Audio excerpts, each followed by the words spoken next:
Good evening, guys, and welcome to another episode of the We Know Nothing show. Um, Welcome. can you believe it?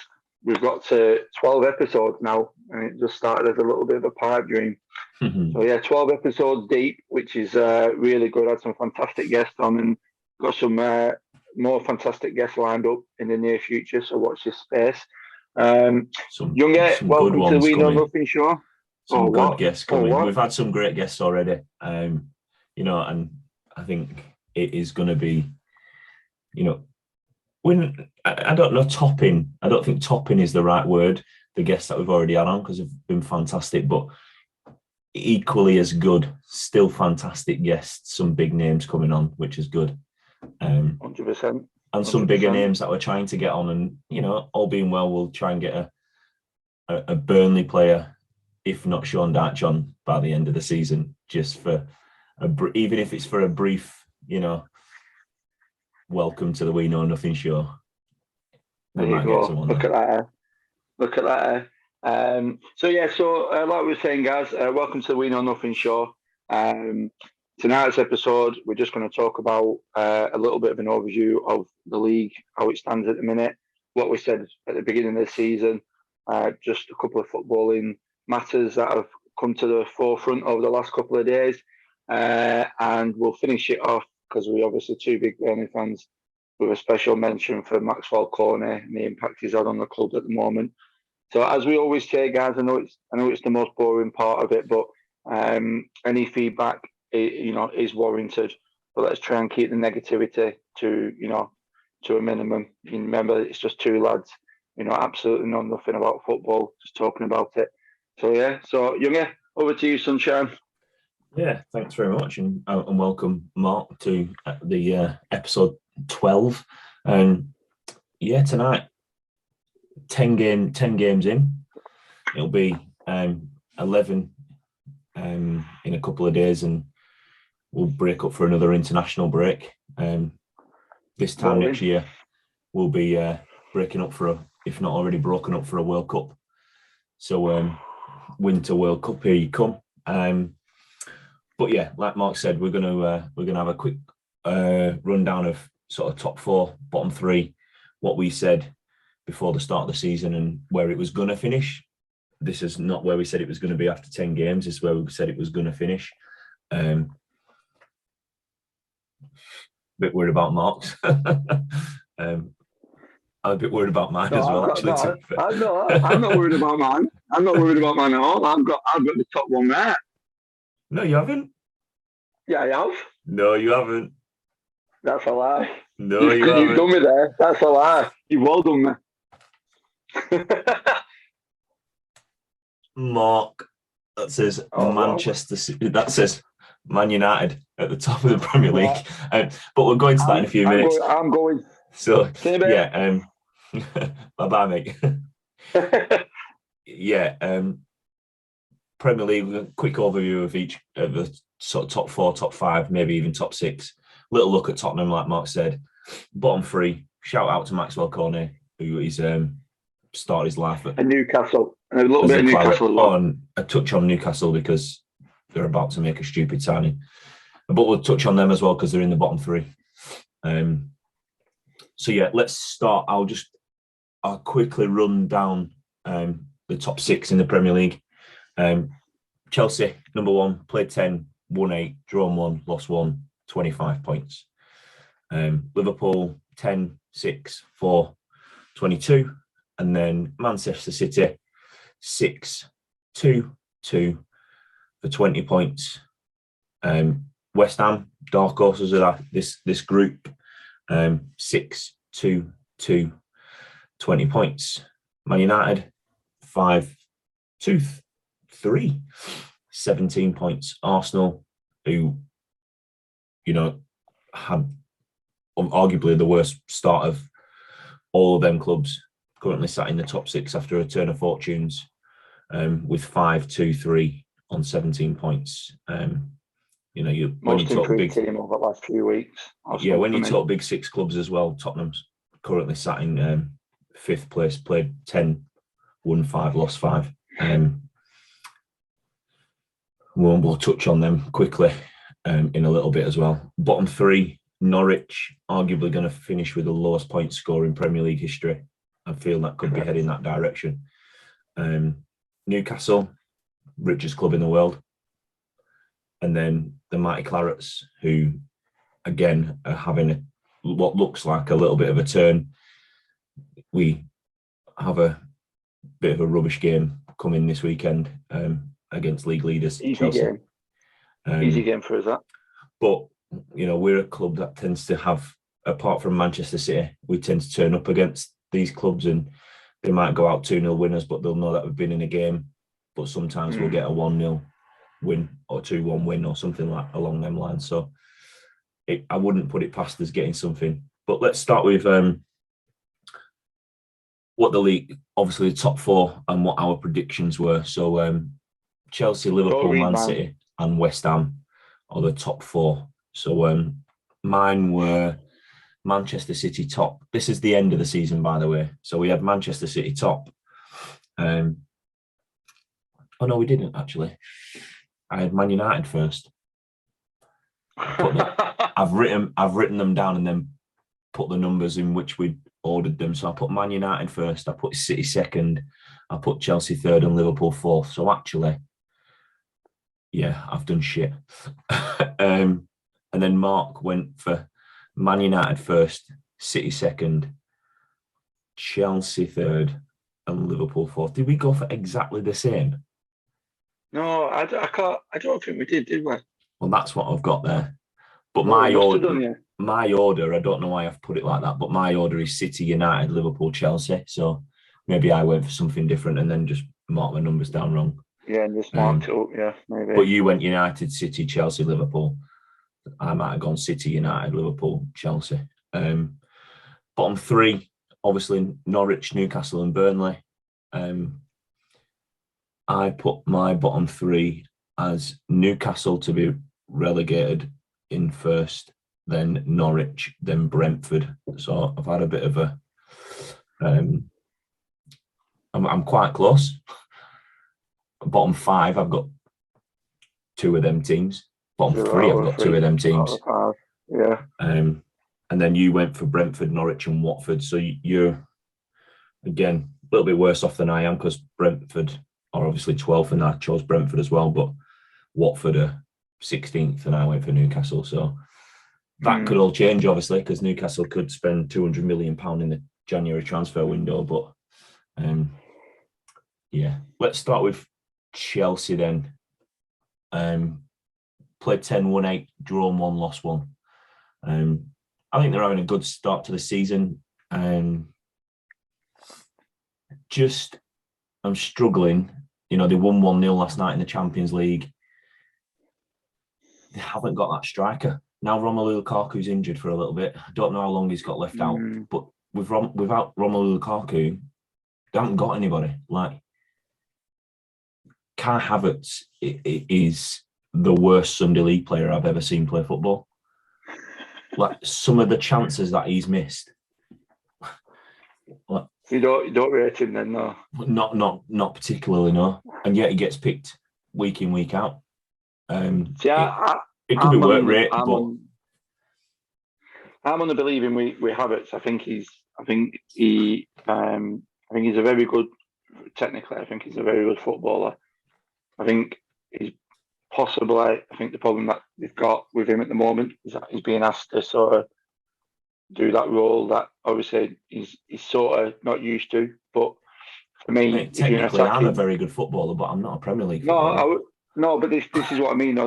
This is what I mean. Though, like realistically, any attacking midfielder or any attacking player in the Premier League should be able to put some of them chances away. What he's had, for me, anyway. If you're that, of that quality, but I think you make a good point in obviously with Lukaku and Werner being injured. I think you've sort of it goes one or two ways, and obviously, we're playing football for so long in decent teams and. It either goes one or two ways, I think. Yeah, someone steps up and scores goals, or that's what I'm just going to say. Yeah, exactly. It's sort of a Tuchel. We'll be going to that training session saying, right, who's going to step up and be more Lukaku and Werner? Who's going to do this now? So the jury's out. But for me, I'm going to put my neck on chopping board. I think it's Chelsea's to lose. Personally, I think the fact that they're now 5 points clear. I think that's a little wedge for them. Obviously, granted, they could drop points this weekend. Could drop points any weekend, really. But I just think they just look a little bit of a different proposition than they were when, obviously, last year and stuff. A little bit of inconsistency. This year, they just seem a little different, bit of a different proposition. But yeah, I think it's Chelsea's to lose. But if I can just put my 2 pence in about Manchester United. Well, we'll get to them in a second. We'll get to City. We'll get to Man United in a second. Let's go to Liverpool, who a lot of people's money on are up there with favourites to win the league. Arguably been or were in very good form until last weekend, where they squandered a 2-0 lead, which is not like Liverpool, but they have conceded a few goals this season. I don't know if it's down to why have I forgot his name? Firmino. No, centre off. Fabinho. Oh, Van Dijk. Van Dijk still not 100% being there mentally. Yeah. After that bad injury. After his injury, and they're still doing relatively well on goals, and they've conceded 8, which out of the top 3 is the most. I know it's a small number, 8. It's however, 8 in the grand scheme of things is a big number when you're trying to win the league. Like, it's still a big number because that could, 2 of them coming at Brighton. They drew against. Did they draw against Brentford as well? They drew against somebody else, didn't they? 3-3 against Brentford. They're 2 teams that are mid-table at the minute that you don't want to be drawing against. Arguably Brentford should be lower, we believe. Yeah, absolutely. So I just think, I think there's goals to be had at Liverpool. You just got to do it in the right way. They seem to be, for me, looking at Liverpool this year, they seem to be lacking something in that middle of the park. The energy doesn't seem to be there like it's been for. There's a lad who I work with, he was a Liverpool fan, and he said the same. He said, we don't seem to have that cutting edge in midfield anymore. There's something missing out the energy and stuff. Because obviously, who was the player that left and went to PSG? Wijnaldum. That he could be the key player. Absolutely, I was surprised they didn't replace him. To be fair, and I know that they got Canate and stuff, but I was very surprised. They made a mistake when Van Dijk got injured, didn't they? And they went out and bought 2 rubbish players to try and fill the position of one, and it didn't make sense why you went and signed 2 players that were never going to play this season. Go out and buy someone that's going to really push your main striker, your main centre off, and your or to play with him, or to play with Van Dijk. Yeah. So I think they panicked, didn't they? Because obviously at the time when Van Dijk got injured, also Matip and Gomez got injured. Yeah. So realistically, they had no recognised centre halves. No. So I think the fact they went out and signed 2 at that point, being a Burnley fan, at that point they could have spent 30 million and gone and got James Tarkowski, who always seems to do very well, and he's for me, I think he's a very good centre half. He does he does a lot of good things. He's very much a similar player to Maguire, but still puts his body on the line and stuff like that. And in a team like Liverpool, absolutely, you don't necessarily have to do that week in, week out. No, because you're not defending for your life like he's doing at Burnley. No. and he'll have that time to play. And sometimes it doesn't work out for you, does it? Gary Cahill, for instance, and who else did we have? That was quite a decent. Gary Cahill and Michael King. Michael King. Yeah. Two fantastic centre-halves for Burnley, but when they stepped up and went to that next level, it didn't quite go to plan for them 100%. Now Michael King's hit a bit of form at Everton, I feel. You don't think it went well for Cahill? Oh, fantastic. I think it went really well for him at Chelsea, considering he won a couple of Premier Leagues, didn't he, with him and stuff? And he did, but he didn't. Or was that the fact that he was playing with John Terry? He was in a squad though, wasn't he? And he did play against. But that's what I'm saying. James Tarkowski was going to go and fight for a place at Liverpool. They had three. They've got three decent centre halves. You got Matip and Gomez, Van Dijk alongside Van Dijk. So yeah, I don't know. Maybe I'm just looking into it a bit too much, but I think there's goals to be had at Liverpool. Not a lot, but there's goals to be had at Liverpool at the minute. Yeah. Seems to be getting more chances against them. Yeah, for sure. Seem to be getting more chances again. Yeah, for them, definitely. Let's talk Manchester City. There's the team that you love to hate, Man City, because you look at the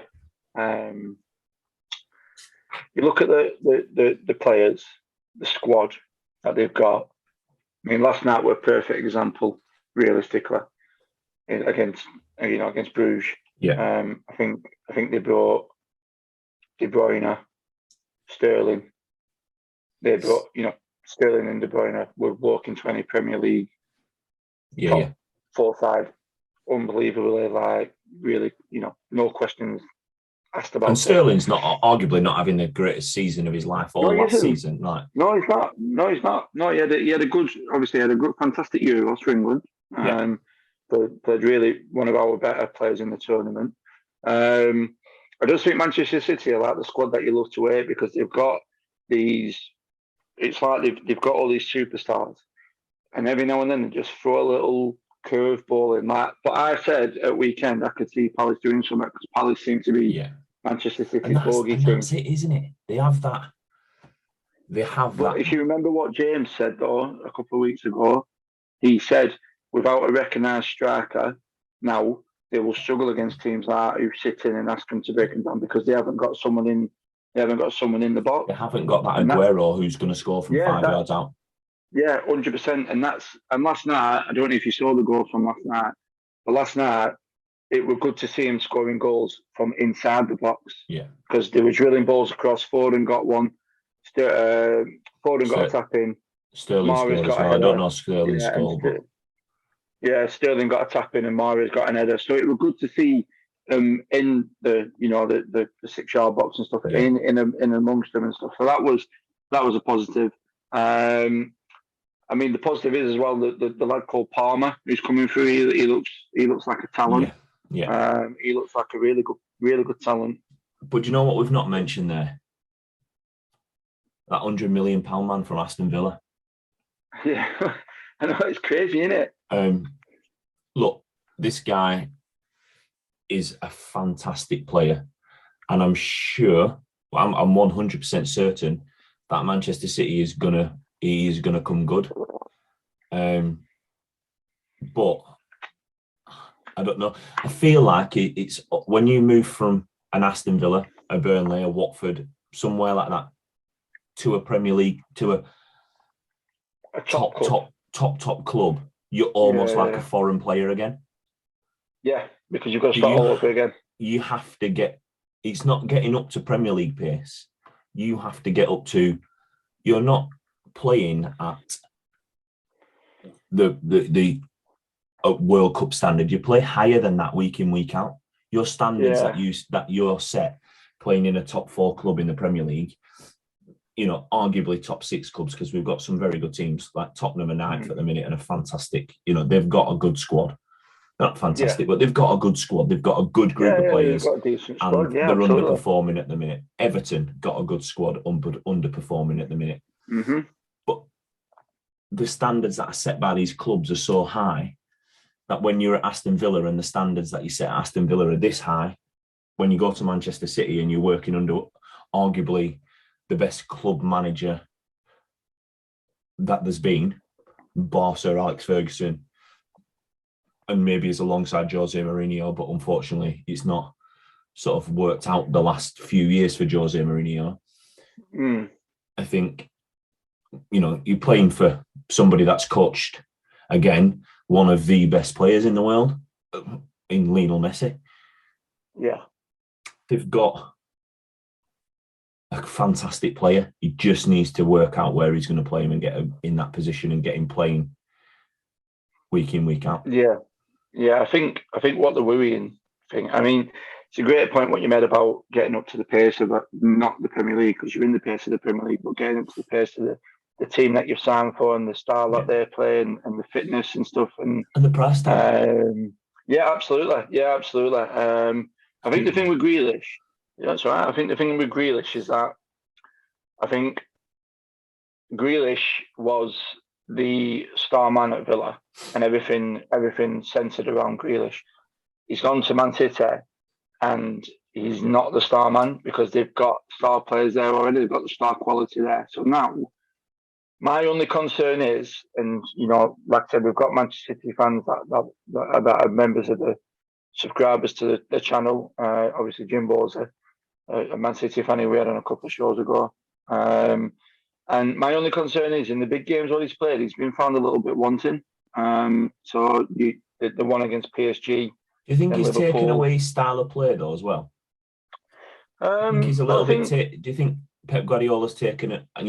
He's asking him to do a job in a position and said, do this, and he's worried at the minute. And this is Jack Grealish is worried about having to live up to that price tag and have to live up to your manager saying, I need you're in this position, this is your role, this is what you do. When he was at Aston Villa, everybody else's role was keep the ball out of the net. Yeah. When you get the ball, give it to Jack Grealish, he'll get kicked and we'll put a ball in the box. Yeah, absolutely. And that's the thing, isn't it? At Manchester City, they play that. It was previously called tiki-taka, wasn't it? Play out down the wing one way, pull it back, play all the way back, play out the other side, across, do 50 million passes. They don't. It was only occasionally where Barcelona, they played like that, and then the next thing you know, you've got little Lionel Messi like dropping his shoulder and weaving in and out and scoring worldies against you. Do you know what I mean? That's the way that's the style of football. Has he got to try and turn Jack Grealish into that sort of player? Not the standard of that player, because that standard of that player is this high. But he's got to give him that freedom, I feel. But he's got players in that team that he's got to give freedom to all the time. But that's what I was just going to say. At Villa, he had the the free role, really, didn't he? He didn't have you have to come back and defend, and I'm just trying to get this camera straight because it looks like I'm cockeyed here. I think at Villa he had a free role at Villa for sure. And he was told, like, do what you want. And when you watched him, he was all over the place. So he played on the left, middle, right, just behind the striker. Whereas at Manchester City, perfect example. And I think personally he's a better player, of course, but that's just my opinion. And I'm sure a lot of people think the same. What Jack Grealish does for Manchester City, Phil Foden can easily do that for Manchester City. That was the player that instantly came to my head when I said my last on statement. That left-hand side. If you're going to give if you're going to give a person freedom, how do you give other people freedom? And when you've got Phil Foden in your team, he needs to be the guy that you say there's the freedom. And especially with the way that he started this season, by the way. Yeah, he's been quality. But that kid this season's been phenomenal. But he is, and that's the thing. What's the worry is that I'm on the belief that you are. I think Pep Guardiola will turn Jack Grealish into an even better footballer because he is, and he's playing with better players week in, week out, and he's playing. Hear me out on this one. Do you think Manchester City bought Jack Grealish to stop Manchester United buying Jack Grealish in the similar vein that Man United went and sent Sir Alex Ferguson to make a phone call to get Ronaldo so he didn't end up at Manchester City? In that similar sort of vein, like, let's... I think between the two Manchester clubs, there's always that one-upmanship, isn't there? Yeah, but in the Manchester United side, he could have had that massive free roll. Oh yeah, 100%. I think that's I think if there was an inkling, Manchester United had a chance of getting Jack Grealish, 100% they would have gone for him and not gone for Sancho. They would have gone for Jack Grealish. If it was a case of Man City was sniffing around but said no, we're going to go down a different avenue, I think Manchester United go and buy him. Just because I think he's an enigma, and he's sort of like you're saying, he'd be a different player at United because he would be given that free reign, so to speak. But no, I think Manchester City, if they can get to January and be there and thereabouts, they might shock a lot of people and go and sign a striker and finish the season strong. I think odds-on favourite player that's going to end up at Man City is Haaland, because I think that for me will be City's big signing next year. I think he'll go to Man City. Yeah. But I think they've if they can be there and thereabouts in January, the fact that Haaland's contract, I don't know whether it's in the summer or if it's January when his buyout clause starts. I think he's going to have every single. Yeah, you've got to be 100%. If you've got £75 million in bank, and you can offer him, £300,000 a week or something. Yeah, three to £400,000 a week. Then you're in with offering him a contract. It's just how big does that name sound? Chelsea, Liverpool, Manchester City, Man United, Arsenal, Tottenham, Newcastle. We have to mention Newcastle in these things now because they can outbid everybody. Yeah, absolutely. They could just outbid everyone, and that's the beauty of it. But no, I think Man City will be there and thereabouts. Of course they will. They're only 5 points off the league at the minute, but I think, like you say about Grealish, that Grealish is a bit of a conundrum now for Pep because he's got a player in Phil Foden that can easily do the job that Jack Grealish can easily. Yeah. And that was shown last night. Well, let's jump on to fourth place. This is West Ham. West Ham they've won 6, drawn 2, lost 2, 20 points, exactly the same as Manchester City. Goal difference of 9, they've conceded 11. So, scored 20 goals and conceded 11. David Moyes is doing a cracking job, by the way. Yeah. And they've got a couple of players that stand out, but there's 2 that stand out for me so far this season, and you might have somebody else. But one is somebody that, again, if I was a big 6 club, I would be trying to break my bank and sign in the summer, and that's Declan Rice. Because that 10%. Kid, it has, again, is a Phil Foden, is a Jack Grealish, not that style of player. No, that's not what I'm saying. He is of that age category. Well, he's stepped up as well. He's still got a lot to go, and he has been playing phenomenal. But Antonio as well, who's the striker. If West Ham were to lose Antonio, they haven't got somebody else that can do his job. Yeah, because he's an animal, by the way. He never stops. He just runs and runs and runs, and he get give him his dues because he works hard, but he also scores some goals as well. Yeah, absolutely. And so, credit where credit's due. I think David Moyes is doing a fantastic job there. And if he hadn't, I saw this somewhere the other day, and I fully agree with it. If he hadn't have already gone to Manchester United, we would have been talking about David Moyes taking over from Ole Gunnar Solskjaer right now at Manchester United because of how good of a job he's doing at West Ham. Well, he's doing a fantastic job, isn't he? Yeah, so I think he would be. I think he would be somebody that again would be mentioned in that frame because he did a fantastic job at Everton and 100%. The Manchester United job came too soon for him. Not too soon, but what David Moyes did. It didn't come too soon. What happened was he became the manager after the legend, and it was always going to be a tough gig after that first season with that manager leaving. Arguably, just didn't. His biggest mistake. He should have been given a couple more seasons. I think personally, he should have been. But his biggest mistake, though, Youngate, were the fact that he replaced everyone at the club. So he got rid of everyone who were associated with Sir Alex. Yeah. Now, for me, what he should have done, he should have kept 2 or 3 there to help him along the way, and brought some of his backroom staff from Everton. Because then what you've got then is, and you know what it's like yourself. You go into a new job.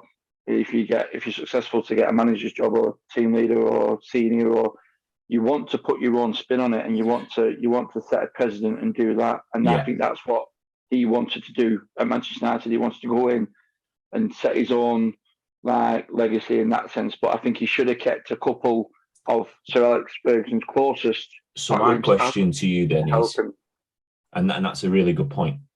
My question to you then is he a very good manager of a team at that standard? So obviously West Ham are sat 4th at the minute, but Everton sat 4th in the league a lot of the time. Everton were in the top 6 a lot of the time when he was manager.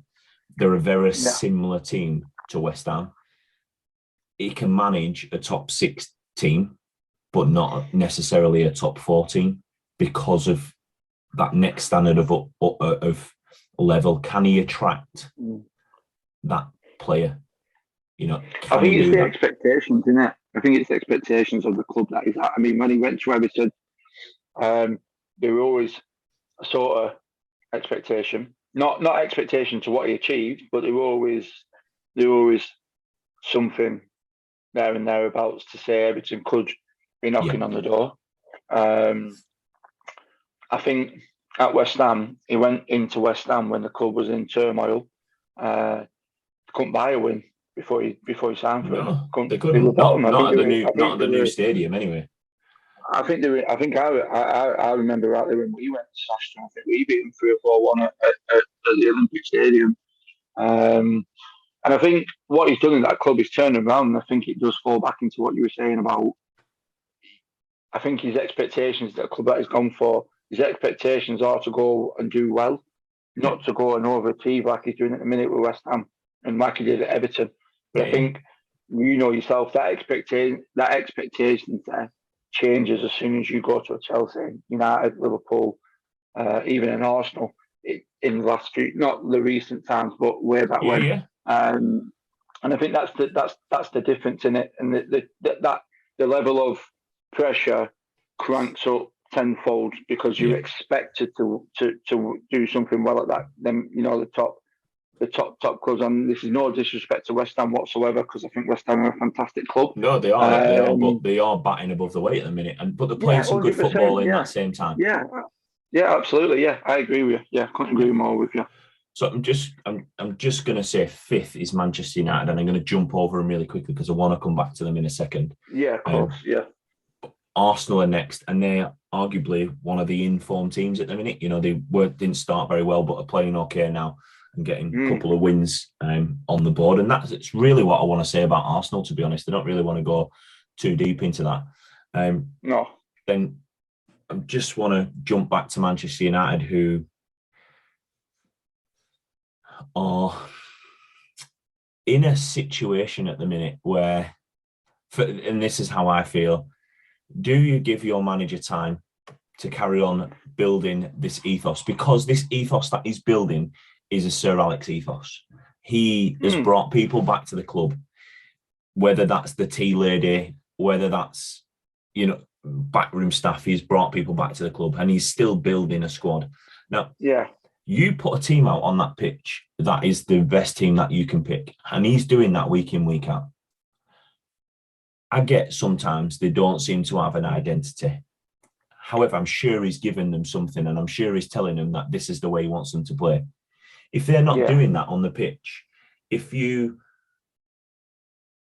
as a player, are not pushing the group of people in front of you, as in your goalkeeper is not speaking to your centre half is not speaking to your midfielder, and your midfielder is not speaking to your striker, and then they're going to close down and you're stopping.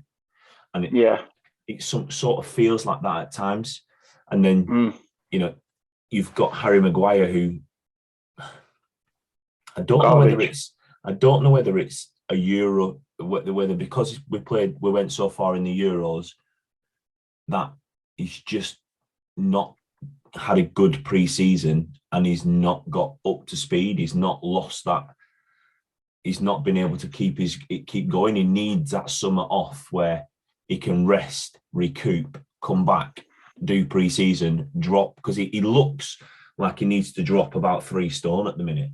Yeah, he looks very overweight. He just, part way through last season, I thought, he can play football, by the way. He can move into midfield. He can pass a ball. He makes some good tackles. Yes, he makes a couple of mistakes, but he makes some tackles. At the minute, Phil Jones is better than him. Because, but then, the board seemed to be sticking with Ollie, and I'm not opposed to that as an avid watcher of Manchester United, as people are, and because they're Manchester United at the end of the day. And I don't know, they've got Cristiano Ronaldo and he seems to be, and I don't know, we keep hearing this statement that Cristiano Ronaldo has dragged Manchester United out of has saved Manchester United or has saved Ollie. Hold on a minute. It's his fucking job. He gets paid 300 million. He gets paid 300, 400, 500,000 pound a week to score goals.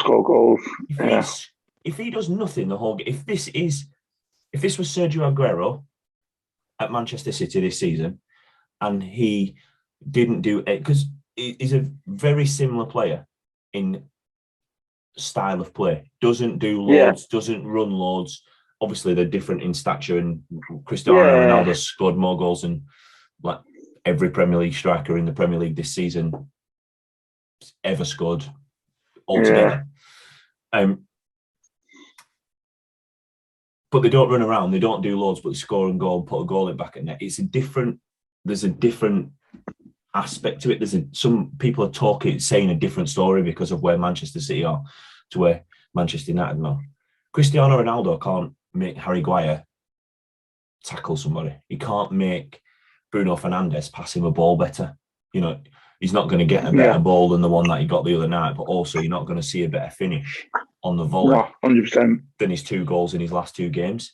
Like the one in the Champions League is, he's done a bit of work for it. And to be fair, he gives the ball away on the edge of the box. It just so happens that it's Greenwood's arm, bounces down, probably should have been ruled out by VAR because it was handball, and then the ball is hitting back at net. The one at the weekend is an unbelievable strike, but he's not dragging Ollie out of the dirt. He's doing his job. That's his job. And the thing that one of the other things is with football is, I get if you're underperforming in your job, you'll at any standard, somebody will come to you and say, right, you're underperforming at your job. You need to do better, and you get given an opportunity to do better. With football management, you can just be sacked at any time. So if you're a shit footballer, why can't you just be sacked at any time? Do you know why? Because you've got a contract. Yeah. So a footballer can't just have their contract terminated because it's against the footballer's rights. Mm.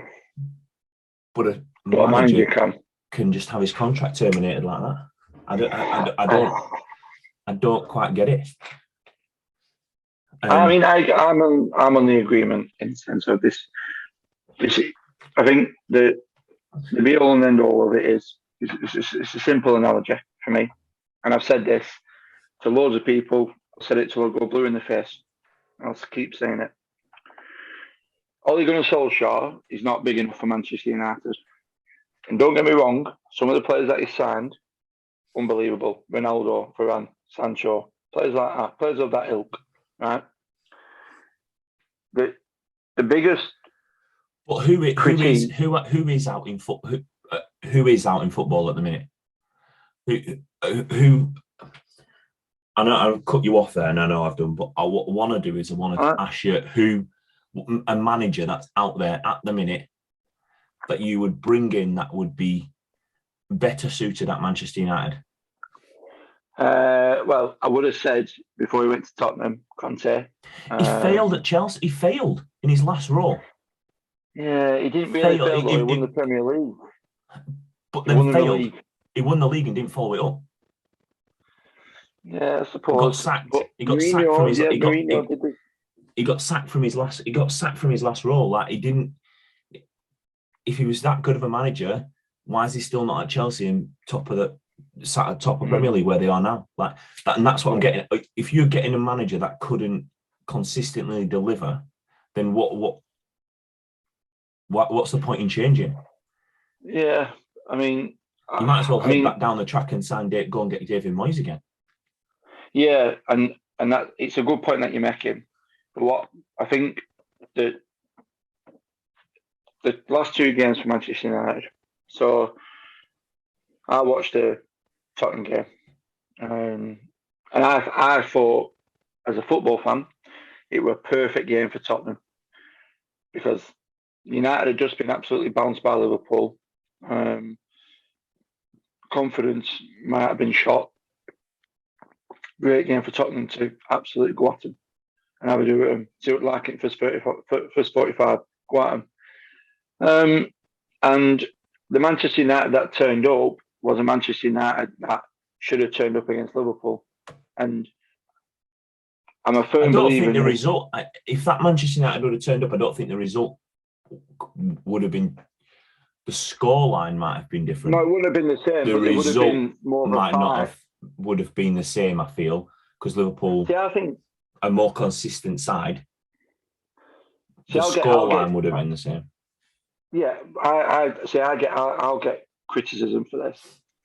Someone will say, "Oh, he's talking shit," but this is my own opinion on it. Against Liverpool, it's all our opinions, exactly, isn't it? Against Liverpool, Bruno Fernandes scores that goal early, makes it 1-0. Yeah, different. I said that as well. Completely different game.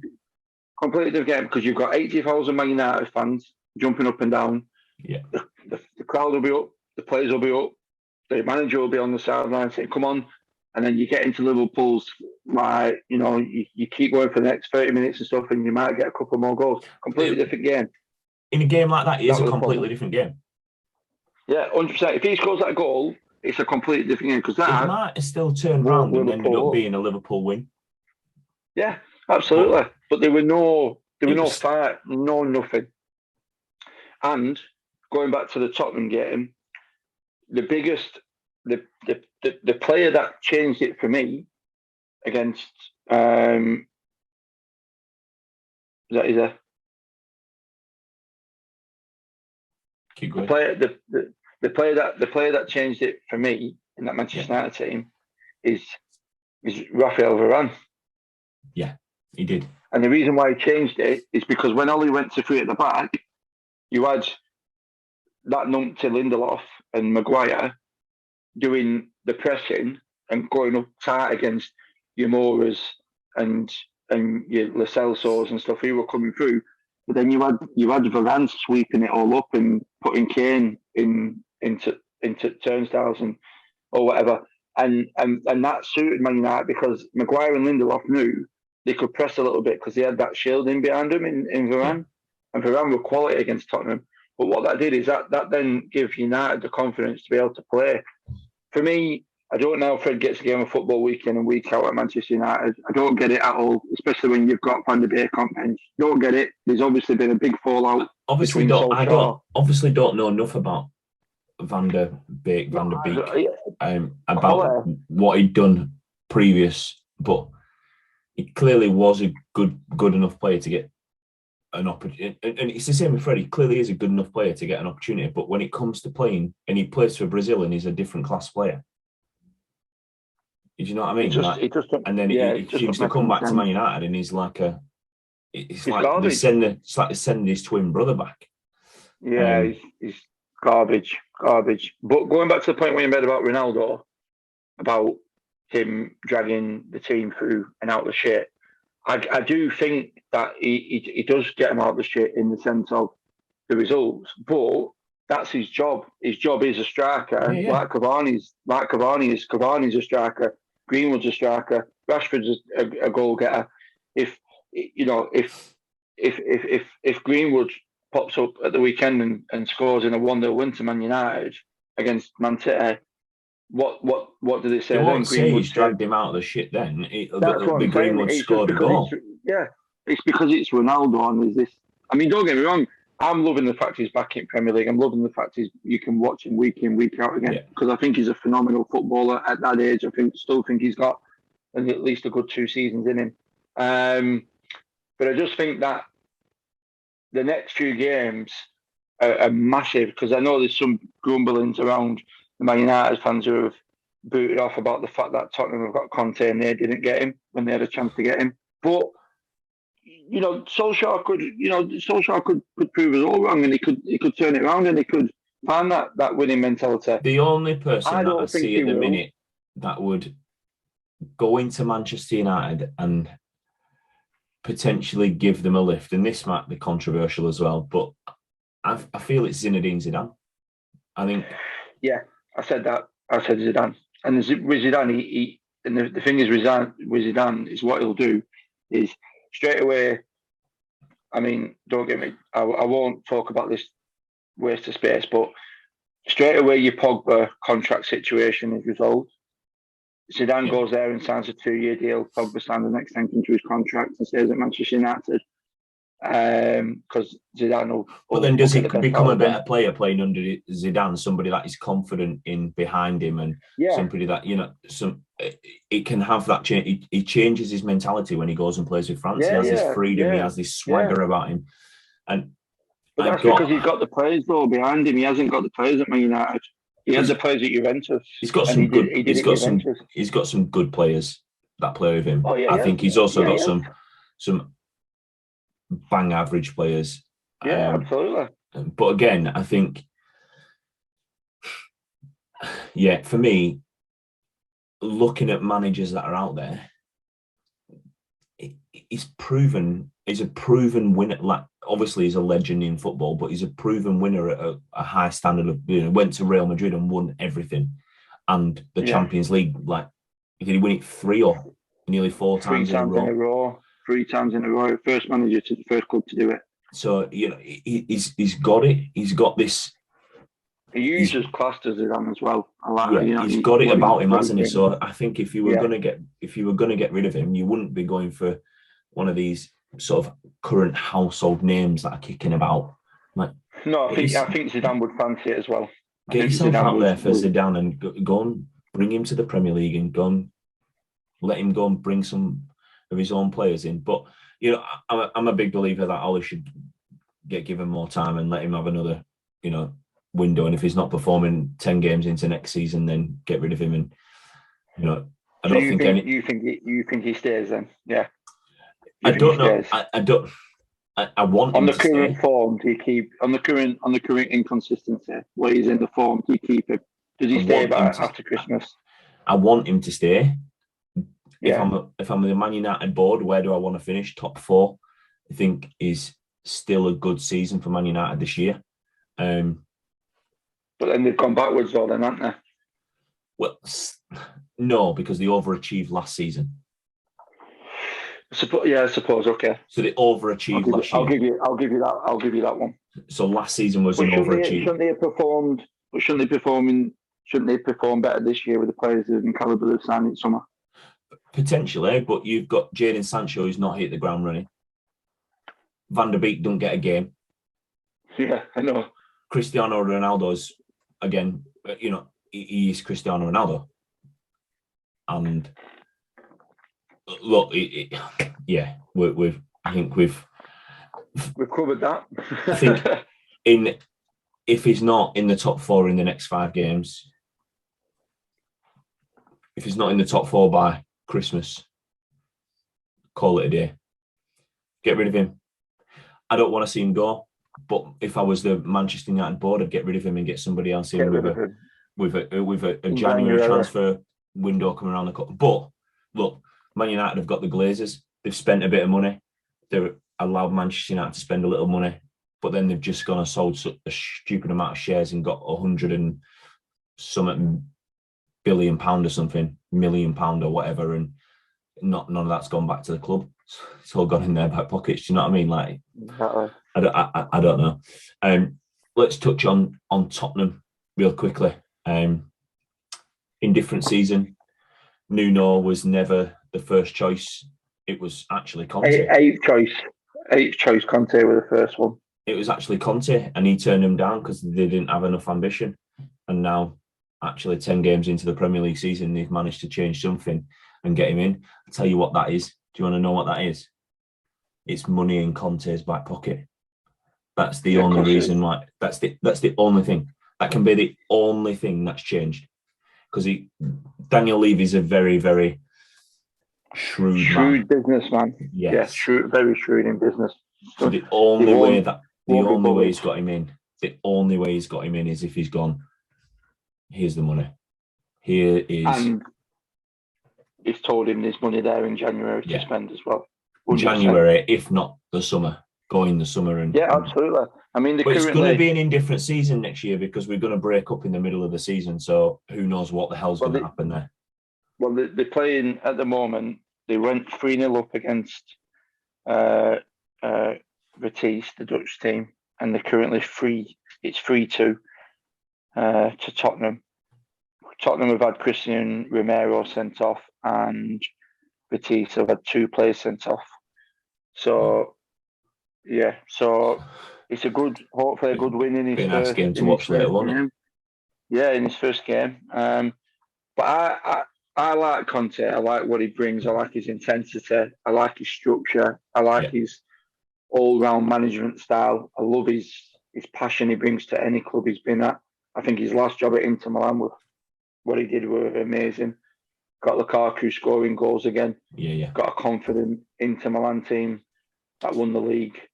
And I think he's a good fit for the Tottenham team because that Tottenham team needs someone that's going to come in and give him a right bollocking and tell him what for and get him playing football again. I feel sorry for Nuno. I like Nuno. I like him as a manager. If we 100%. If we were to lose Sean Dyche to somebody, it'd definitely be someone that I would like get him in. By the way, 100%. Because we were saying this at work the other day. We were saying, as some of the lads were saying, for me, I think Tottenham is too big of a club for Nuno. And don't mean that in disrespect to Nuno. What I mean by that is that at Wolves, similar to the David Moyes thing, at Wolves, there weren't a lot of pressure on him to go out and succeed the way he did at Wolves. And that just cranked up a little bit. And the fact that he was something like the 6th, 7th manager to take the job, for me, you saw a lot. And I suppose from Nuno's point of view, he wants a job, doesn't he? He's a manager, he wants to manage, which is fair enough. But I think he's managed Tottenham and he's got a 50-50 record out of 10 games, and he's got arguably one of the best strikers in the world not scoring goals. Yeah, well, it's quite simple. He's a good striker. He's a very good striker, and again, have the Euros taken the toll on the player? Are international games taking the toll on? Like, he was injured going into the Euros. Like the World Cup, he was injured going into the World Cup as well. World Cup, we got to quarter semis. Has he had a good enough pre-season? Has he good enough rejuvenation in his body to carry on going? I don't know. I think he had his heart set on going to Manchester City in the summer. And I think that was one of the things I was just going to say. Did the speculation around his transfer and him leaving, and all the being told that he can leave and then him not getting it and this, that, and the other, and all that rubbish. It's his own fault at the end of the day. But it's he should have just what he should have done. It's had an effect. He should have kept his mouth shut. It's had an effect on his current manager, hasn't it? 100%. Yeah, because you've got to play Harry Kane, because at some point he's going to find form and he's going to score goals. It's only absolutely. It could only take one goal, and he could all change, and he can start banging him in again, because he finds that back. And you know what it's like as a striker yourself. You go through a drought at times, and then you score that one goal, and then they just come along and they just go bang. Everything that you hit, even when it's a scuff, it goes in. And, absolutely. But underperforming so far. I can see them changing under Conte. Like you say, currently 3-2 up in this UEFA European Champions. Rubicon Cup or something. Ribena Cup or something. Whatever it's called, something. Dog and Duck League or something. Exactly. Well, let's quickly drop down, because I know we're getting on a bit now. So let's quickly drop down to that relegation zone. Yeah, it's gone quick, that, hasn't it? Good hell. And let's talk teams down there. So we've got Norwich bottom, played 10, drawn 2, lost 8, relegated, done. Yeah, they do not get out of that relegation zone. No, definitely not. They're 8 points away from Leeds. I just can't see it. Could all change. 2 wins, absolutely. 2 wins, and they're in front of Burnley, who are 18th. So, it's close, but you just can't see him winning at the minute. I just can't see him winning. They've got nothing. They've just got nothing. They've got nothing. What can? Yeah. Next 4 games are actually good games for Norwich, and it could change their season completely. Yeah. So they go Brentford next week at the weekend. Then they've got an international break. Then they come back on the 20th of November, at home to Southampton, at home to Wolverhampton Wanderers, away to Newcastle. Massive run. And then obviously early December they play Tottenham at Tottenham, and then Manchester United at home. Before the final Christmas running. But they get, they've got 4 games there, 1, 2, 3, 4, which I mentioned that are nice games, and then they've got Tottenham, Man United, Aston Villa, arguably a good team, but in free fall at the minute. West Ham, Arsenal, and Crystal Palace before the new year. So they could be down by New Year. So it's New Year. I think Norwich fans now would say if they get 6 points out of that, they'd be happy.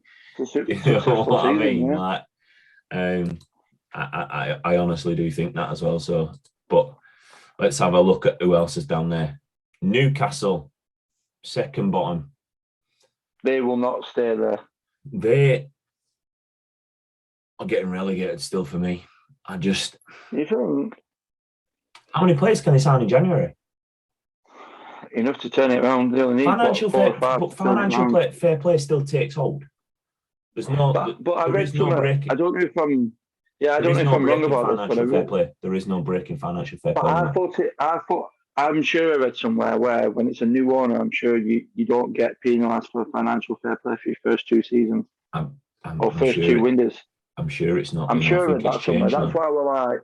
That's why we're like, well, if that's the case, they've got 2 windows where they can just absolutely go on. But again, though, they've got to be able to draw these players, and they're just absolutely, yeah. They're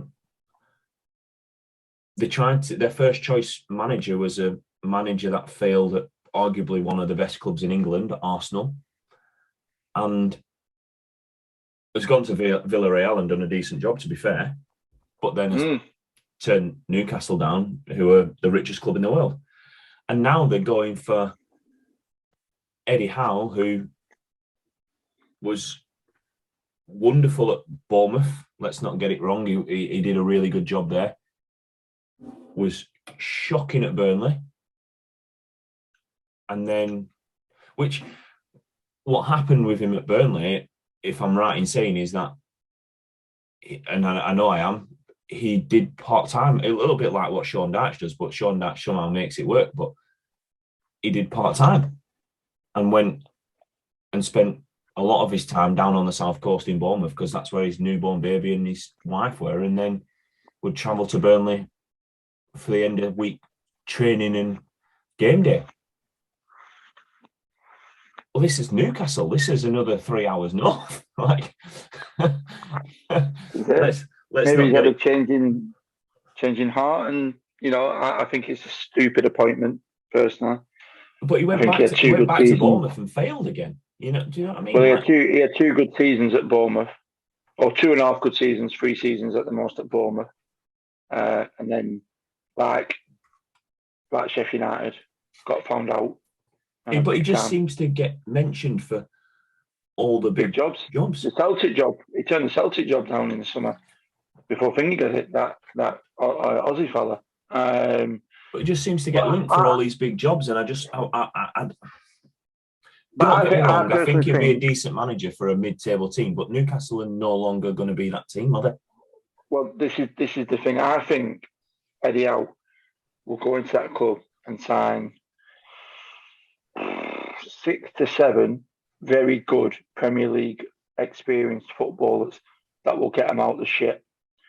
He won't go and sign these world-class superstars. He'll go and sign proven Premier League players that will go to Newcastle and get him out. That players like Fabian Delph, players like that who've been there, done it, got the T-shirt, got experience. He will go and sign. I know Delph's already been at. I think has he been at Newcastle, Delph?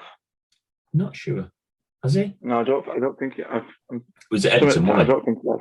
Yeah, Everton, and then he's still at Everton now. But that's what I mean. Players like Fabian Delph, who James Tarkowski. That's what I'm saying. Players along that ilk that have done it for a while that can do the job. But it at the moment? Is it a step up? So we're Burnley fans. Let's quickly jump on James Tarkowski. If he goes to Newcastle now, is that a step up? Are Newcastle a better club right now than Burnley? League-wise, it says no. No. League-wise, it says no. Club-wise, I would say... Bigger club? Yes. Yeah, bigger club-wise, yeah. Before the takeover... Yeah, there's still a bigger club than us. Still under bigger club. Still bigger than Burnley. Yeah, absolutely. Yeah. But I think if you're James Tarkowski, though, I think this is any player that's going to Newcastle. If you're that Newcastle player and you keep him up this year, and then they give Eddie Howe a license to spend in summer, you're going to be looking over your shoulder and think, hang on a minute, I could get replaced here. You still got to think about because of the money. But that's what I mean, though. Who is he? Other than signing players from foreign leagues that are not foreign leagues, that's not the right, but foreign leagues, you know what I mean?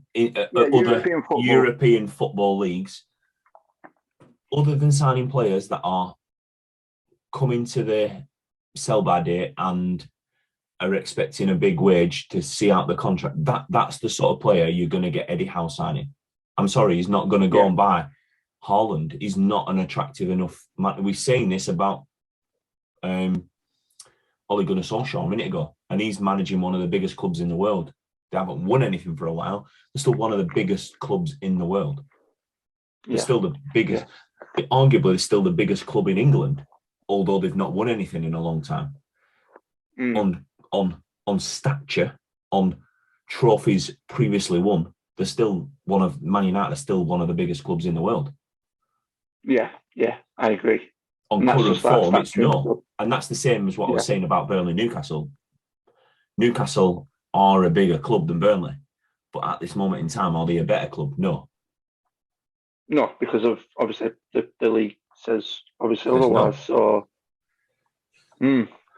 But let's move on. Let's move on from Newcastle. It looks like they're about to bring Eddie Howe in, and they're going to spend a stupid amount of money. And let's see whether they end up out of the relegation zone. And I'll ask you about one more question about that in a minute once we've gone to Burnley. okay. So Burnley are third from bottom, 18th in the Premier League. Yep.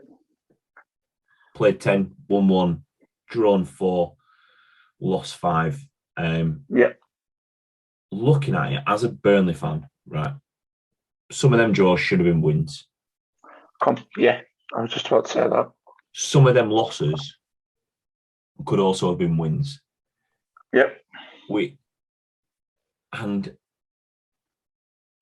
I don't know. I heard Sean Dyche say it at the weekend. The players are starting to get fit. I'm just like, bit of a worry. 10 games in. It's hard that, isn't it? Like, you're 10 games in, and but then from watching the games, you sort of see it. Like 2 or 3 games ago, they were getting to 60, 70 minutes and petering out, and we don't really have anything on the bench to bring us to life. Where I watched them last. One, sorry. Yeah, now moving into the last couple of games, I watched them obviously at Southampton, and albeit we went 1-0 up, and Southampton could have gone 10-1 up straight after because they had a stupid amount of chances, and we just couldn't we managed to keep the ball out, and how we did that, I don't know, but we did. And we weren't playing rubbish football at that point. They just kept breaking on us and getting good chances, because we could have scored a couple at that point as well. But then, you went on the following game, I think, again, was it Tottenham? And they were abysmal, weren't they? Garbage. But again, though, they changed the team, hadn't they? They brought some fringe players in, because obviously we don't really have fringe players because we just have a squad of 11. So it's but that shouldn't change the I don't think that changes the turn them into like these lethargic footballers. They had no energy. They looked like they had no guile. The guile we had was in the last 10 minutes, and that was when Conor Roberts were launching balls in like Rory Delap in the last 10 minutes. So that was my concern when I watched him on Wednesday. I come off that game last Wednesday, and I was like, Brentford are going to hammer us at weekend, because we just didn't look good. We couldn't string 2 passes together. We just looked poor. And then against Brentford, completely different team. What happened there? Chris Wood scoring a goal, like he's a 25-goal season pro in Premier League. Letting it run across his body. Where's that been? Like, that's what I mean. A week ago, he'd have hit that, and it ended up near a corner flag. Yeah, over at Cricket Field or something like that. Yeah. And I get, I heard people talk that the keeper was a bit far out. He closed the goal down. You always get told to come out and close that position down. He closed the net and made it smaller. It was a great finish by Chris Wood. Yeah, great finish. I agree. Where's that been for the first? Where's that been for the first 9 games? Premier League games we're talking here. Where's that been for the first 9 Premier League games? Where's it been for the sort of 12 games prior? Yes, he scored a couple of goals in that time, but I mean, like, it's not. They've not been like that.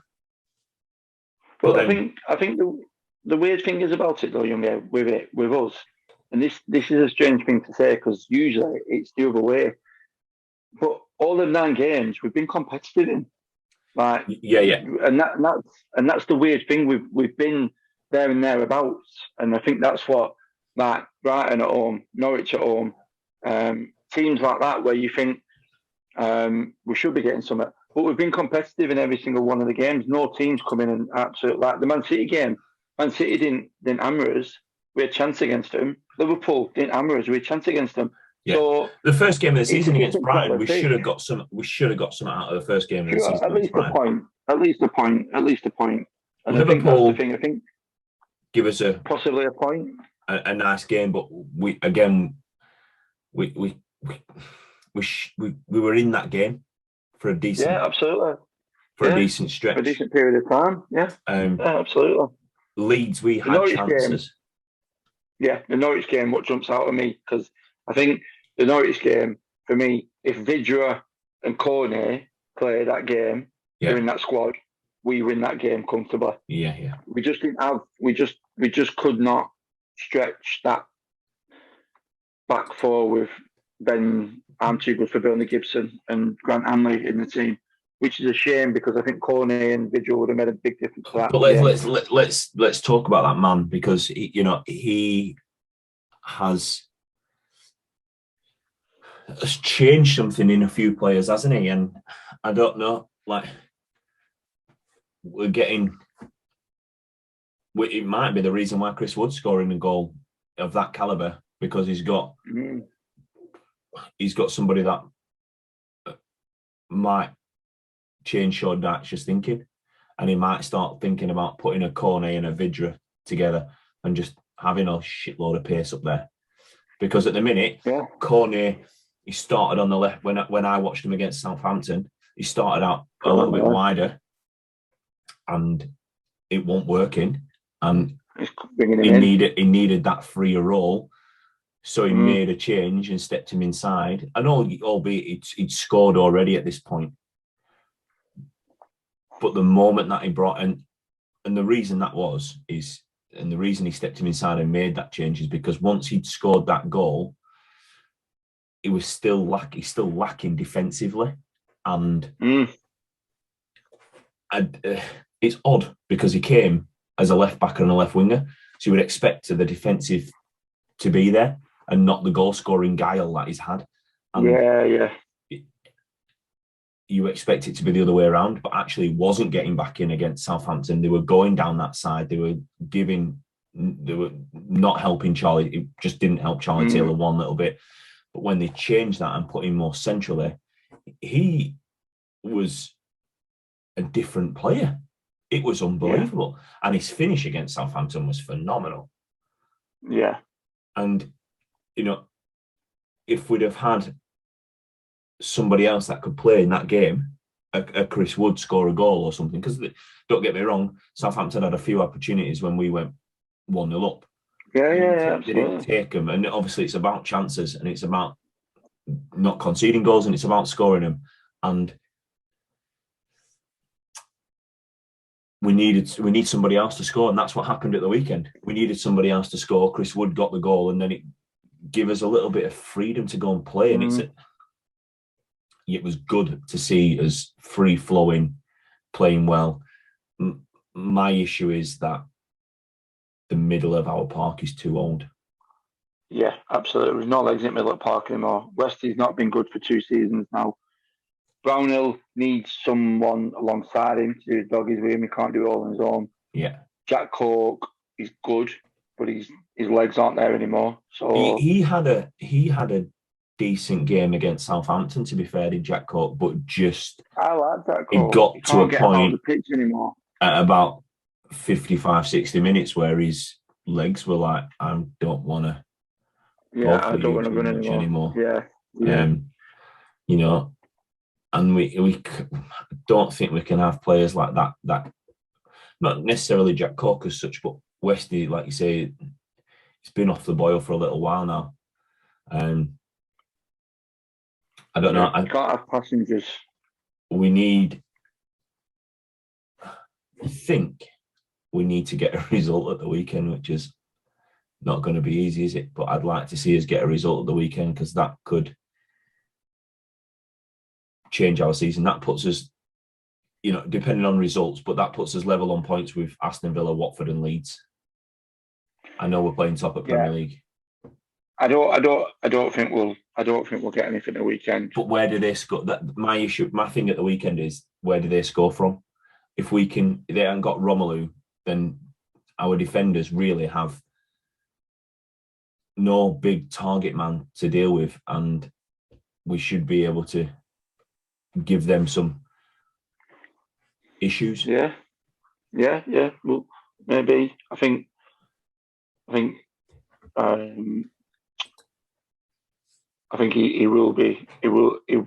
potentially will do sort of 4-5-1 a weekend again. I think he'll potentially play Cornet just in front of the midfield behind Wood, McNeil on the left with Brownhill, Cork and West in middle at Park. Yeah. But it would be good to get something. I can't see it. It would be good to get something, but I can't see it. But yeah, I think for me, Cornet has been like Cornet is our sit maximum. He's just what do you call it, hasn't he? He's just been got a nomination for the Player of the Month, and it's unfortunate the last time one of Burnley players got one. It's unfortunate that Mo Salah's been having a good month, isn't it? Yeah. I'm not one of these that likes to be biased or anything, but when you go up against a Mo Salah or who's at Liverpool or an Arsenal player or a Chelsea player, they're going to get more people vote for them, aren't they? Yeah, because it's the natural thing to do, isn't it? No one's going to vote for a Burnley player because they don't like him. But I think, yeah. I could be wrong. He might get it, but I don't know. He has played well. And yeah. And long may it continue, mate. Exactly, I agree. Long may it continue. On that, because you said Newcastle are going to get out of that, and obviously you didn't put Newcastle in there, but we've only got one team in that, so I'm not going to write these. I could write these down, I suppose. Who gets relegated? Starting from bottom up. Norwich. My pen's not working.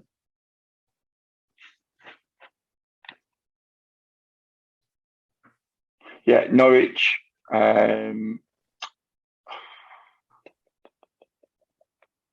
Watford.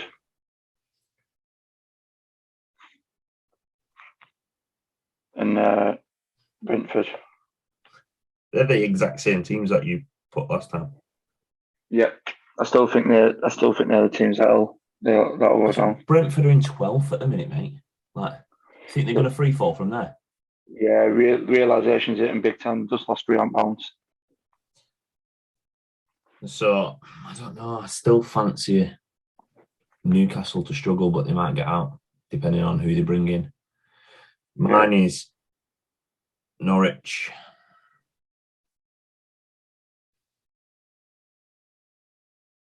Yeah. Villa. Controversial. And Burnley. Right, well, take that bullshit and get off the We Know Nothing show. I'm joking. I'm joking. I don't want to put Burnley, to be honest. My issue is that sometimes we don't know how to put a game to bed. Yeah. We get 1-0 up. It could have well happened at the weekend. It happened at Southampton. Like, we went 1 up and then didn't. And like, for that first 15 minutes at Southampton, we bossed the game and we went 1-0 up, and then we just disappeared. Yeah, we do it all the time. We score that first goal and we usually sit back and let them come on to us and concede 2 or 3 goals really quickly. That just screwed us over. And then we're fighting for our lives. Like, they concede just before half time, they concede straight after half time, and you're like, oh my God, what have I brought my son to this for? Exactly. And I really just worry that. And I've put Villa in the 15th at the minute, but they're not having a great time of it at the minute. Oh. But what could happen there is they might sack their manager and change. And I think Villa, a club like Villa, it wouldn't surprise me if a Sean Dyche is not somebody that Villa would go and come in for. Maybe. Because maybe. Why not? I'm a little bit surprised we didn't see him linked with the Newcastle. If Eddie Howe's being linked with the Newcastle job, then I'm surprised Sean Dyche is not. Because he's done nothing but be a Premier League manager. Like, yes, we've been relegated, but then we came straight back up. and we've been there for such a long time now. We've got a proven Premier League manager. You know, you've got these managers that are coming in from overseas and are not necessarily performing very well, but he consistently keeps us in the Premier League on a budget of buttons. And then when he's given money, he's gone out and found Cornet, and look him. Yeah, but definitely. Again, when he was given money, look what he did. He went and found Stephen Defoe. It just so happened that he ended up picking up an injury, and it ruined the rest of his career. And how good was Stephen Defoe for Burnley? Best midfielder I've seen played on turf. Do you know what I mean? But then we didn't give him any money, and he wasn't able to go and sign anybody, but still kept us in the Premier League. And when he was given money, then he went and found just a few gems, hasn't he? So, yeah, definitely. And also, he can bring a player through. Look at Dwight McNeil, for instance. I don't know why he pulled that face. He's a class player. He just needs to be given a bit more freedom.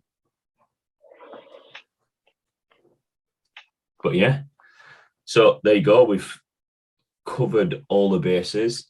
We've had another good show. Honestly, I don't understand where this time goes. It feels like we start the show about 15 minutes. It's 10:15. Yeah. Honestly, guys, this is what happens when you've got two best mates talking about something we know absolutely nothing about. This is it. And look, if you think, and I honestly don't realistically know how many people make it to this far in to our videos, whether people are coming back and watching, and it's something that we're looking at is, you know, making it as a podcast, and in the very near future we might have something along them lines. It's just taking a bit of time to pull together, because if we don't do this as a full-time job, we actually have full-time jobs, and then we work this around it. Every Thursday. So it's something that we're looking at, and we're trying. If there's anybody out there that wants to just give me all the stuff to do it, then thanks very much. But if you do get to this point in this show and you're listening right now, then get involved. Like, you don't need to be somebody that we necessarily know. You just have to be linked. You don't even need to be linked to a club. You just have to like a club. You just have to like football. Like, we're genuinely just two best mates who enjoy talking about football, who did this anyway. This just gives us more of a platform to do it, because when we did it previously, we were quick on the phone, yeah, blah, blah, blah, blah, blah. And we both live busy lives, and we both, you know, do things outside of this. If you want to get involved, and we know a lot of people that are involved in football. We know a lot of people that like football. We've got people that go to games week in, week out. It's not that hard to get somebody on and have a chat. So just come on. Even if you can only give up 15 minutes of your time, come on, have a chat. We're 10 games into the Premier League season. Let us know what you think. Comment. Do whatever. Even if your comment is, I don't agree with something that you said, that's not a negative comment. That's a productive comment that we can then debate with you. A negative comment is saying your show shit. We'll take that on the chin and say thanks very much. And we'll comment on that and tell you what we think to that as well, because we actually enjoy doing it. We're open to you telling us that we're shit. You know, that's not a bad comment. If you come on and start being gingerist or racist, then see you later. But you know, that's the bad negative comments. We're not worried about someone saying your show's rubbish. Exactly. No, exactly. Because we're having fun with it. So yeah, if you want to get involved, drop us a message. You can message us on Facebook. You can find us both on Facebook through the Facebook page. Drop us a subscribe on YouTube. Follow us on LinkedIn. Yes, we've got an Instagram page, but it's the worst thing to set up in the world. Trying to get a video on is unbelievable. And trying to shorten one of these videos down into something that's meaningful is not easy, because we talk nonsense all the way through. But yeah. But again, thanks, Mark, for jumping on. It's been another good show. Thanks very much. Pleasure. Yeah, pleasure. Just like you said, just like Youngie was saying, guys, if you want to get involved, you're more than welcome to. Jump on, put a like on Facebook to the page, subscribe to us on YouTube, join in, put a comment on. Just get involved. But yeah, thanks as always. Youngie, couldn't do it without you, pal. But yeah, enjoy, guys. Stay safe. Have a great weekend, and we'll speak to you soon with a very special guest. Take care. We will. All the best. Bye-bye.